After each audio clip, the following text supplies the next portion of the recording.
אנו שמחים להציג את הפיתוח המתקדם ביותר בתחום השואבים הרובוטיים, ניטו. השואב הרובוטי החזק והחכם ביותר בשוק.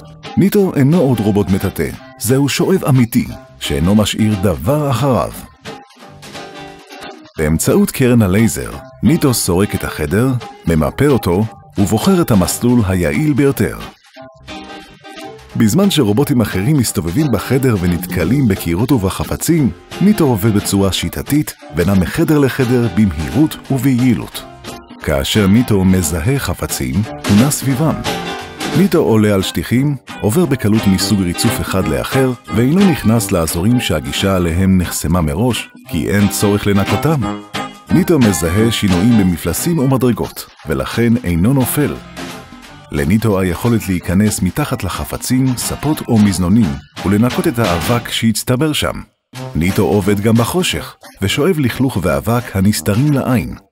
תא האחסון הגדול של ניטו מאפשר לו לשאוב לכלוך, אבק ושיער בעלי חיים בכמות גדולה יותר מאשר כל רובוט אחר. המברשת הארוכה של ניטו בשילוב מברשת הצד מגיעות קרוב מאוד לקירות ולפינות החדר, היכן שרובוטים אחרים אינם מגיעים. כאשר הסוללה שלו עומדת להיגמר במהלך העבודה, ניטו חוזר לעמדת הטעינה כדי להיטען מחדש. לאחר שנטען, הוא יחזור לעבוד מהמקום בו הפסיק. לניטו האפשרות לעבוד לפי תוכניות מוגדרות מראש, כגון ניקוי יומיומי בשעה קבועה, ניקוי מקומי או תוכנית ניקוי לכמה חדרים. בסיום העבודה, ניטו חוזר לעמדת הטעינה עד להפעלתו הבאה.